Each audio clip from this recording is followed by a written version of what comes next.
Everyone, मेरे channel learn education with Rajni में आप सभी का बहुत बहुत स्वागत है। आज मैं आपको शिक्षा शास्त्र के यूनिट 3 के औपनिवेशिक काल में शिक्षा से संबंधित कुछ प्रश्न बताऊंगी।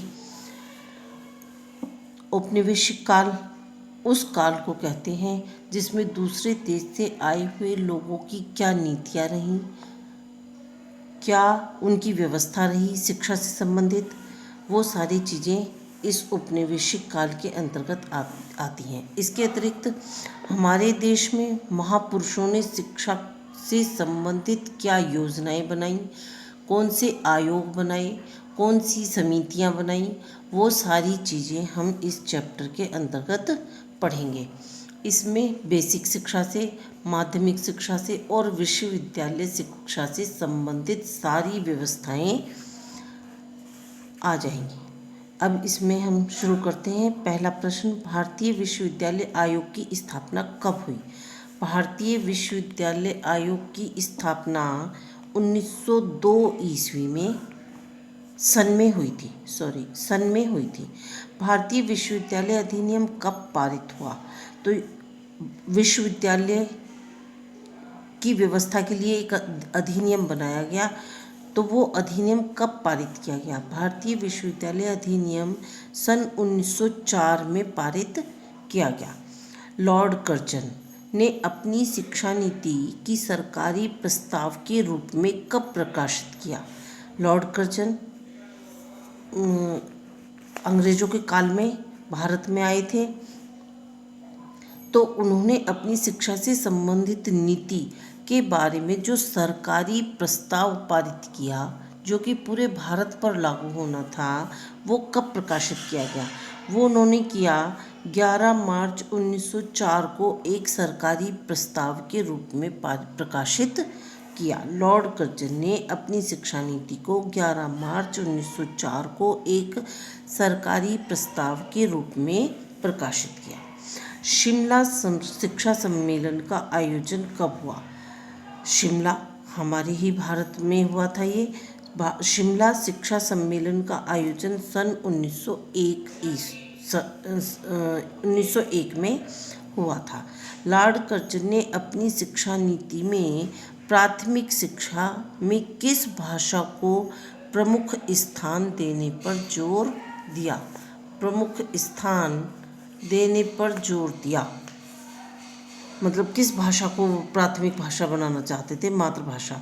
लॉर्ड कर्जन ने अपनी शिक्षा नीति में प्राथमिक भाषा में मातृभाषा को प्रमुख स्थान देने पर जोर दिया। राष्ट्रीय आंदोलन के मुख्य 4 बिंदु कौन से थे? राष्ट्रीय आंदोलन के 4 बिंदु: स्वराज्य की प्राप्ति, हमें अपने राज्य की प्राप्ति करनी है। स्वदेशी वस्तुओं का प्रयोग, हमें विदेशी वस्तुओं का त्याग करना है। और अपने देश में बनी हुई वस्तुओं का प्रयोग करना है। तीसरा था विदेशी वस्तुओं का बहिष्कार, विदेश में बनी हुई वस्तुओं का हमें त्याग करना है।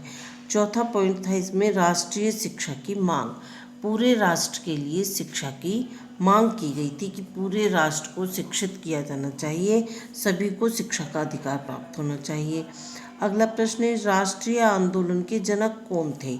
राष्ट्रीय आंदोलन के जनक महर्षि दयानंद थे। हमारे देश में जब आंदोलन चलाया गया शिक्षा से संबंधित, तो उसके जनक कौन थे? महर्षि दयानंद थे। एनी बेसेंट का अंग्रेजी शिक्षा के बारे में क्या दृष्टिकोण था? एनी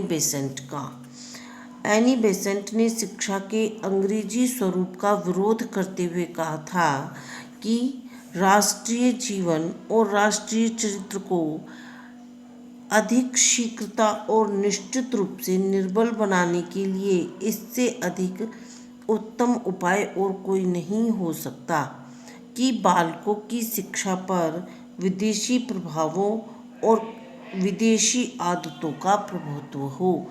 मतलब वो अंग्रेजी के विरुद्ध थी और उन्होंने ये कहा था कि निश्चित रूप से अपनी ही भाषा होनी चाहिए, अपनी मातृभाषा में बच्चों को शिक्षा प्रदान करनी चाहिए, एनी बेसेंट के अनुसार।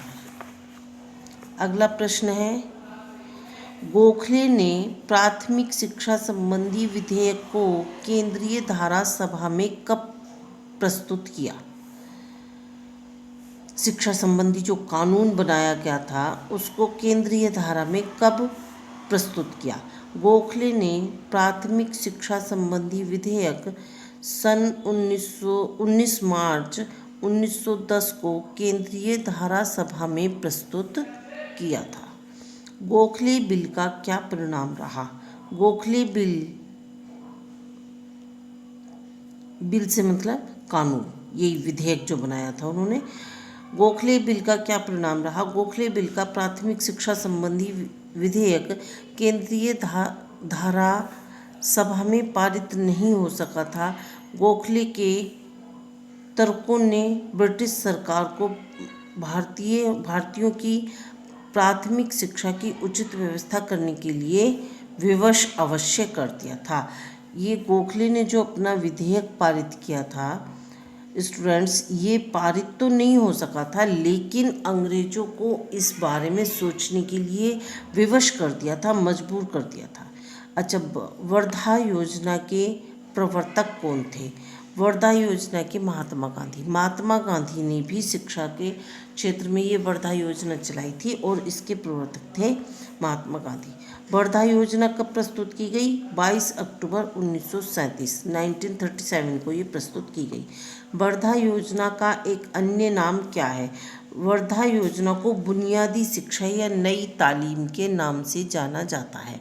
नई शिक्षा, तालीम मीन्स शिक्षा, नई शिक्षा जो कि भारतीय लोगों के लिए लागू की गई थी और उसमें कुछ योजनाएं बनाकर उसको लागू किया गया था और उसमें अपनी राष्ट्र के लिए, सभी के लिए शिक्षा का प्रावधान था। वर्धा योजना बुनियादी शिक्षा या नई तालीम के नाम से जानते हैं। बेसिक शिक्षा की अवधि कितनी होती है? बेसिक वही प्राइमरी बेसिक एजुकेशन, बेसिक शिक्षा की अवधि जो होती है वो 7 वर्ष होती है। बेसिक शिक्षा में किस बात पर बल दिया गया? बेसिक शिक्षा में क्राफ्ट की शिक्षा पर अधिक बल दिया गया। बेसिक शिक्षा में शिक्षा का माध्यम कौन सी भाषा थी? बेसिक शिक्षा में वही प्राइमरी स्तर पर जब हम बच्चों को पढ़ाते हैं तो किस भाषा में पढ़ाना चाहिए? मातृभाषा में। मातृभाषा पर अधिक जोर दिया गया। बेसिक शिक्षा के केंद्र में क्राफ्ट को क्यों रखा गया?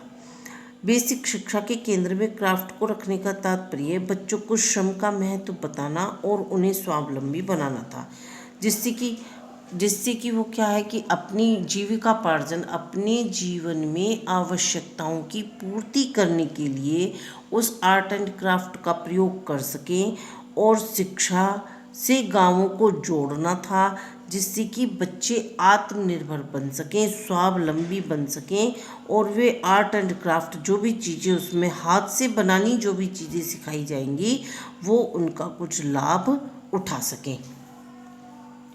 बेसिक शिक्षा के 2 मुख्य उद्देश्य क्या थे? 2 मुख्य उद्देश्य थे इसके।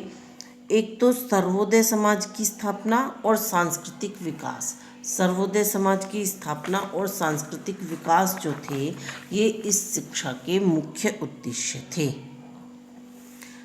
तो आज की वीडियो में इतने ही प्रश्न दूंगी मैं। 18 प्रश्न हैं ये, इन्हें अच्छे से पढ़ लो, याद कर लो और इससे आगे के प्रश्न में दूसरी वीडियो में लेकर आती हूँ। और मेरे चैनल को सब्सक्राइब करें, लाइक करें और अगली वीडियो का इंतज़ार करें। मैं उसमें और भी इससे भी ज़्यादा शॉर्ट क्वेश्चंस लेकर उपस्थित होती हूँ। All the best.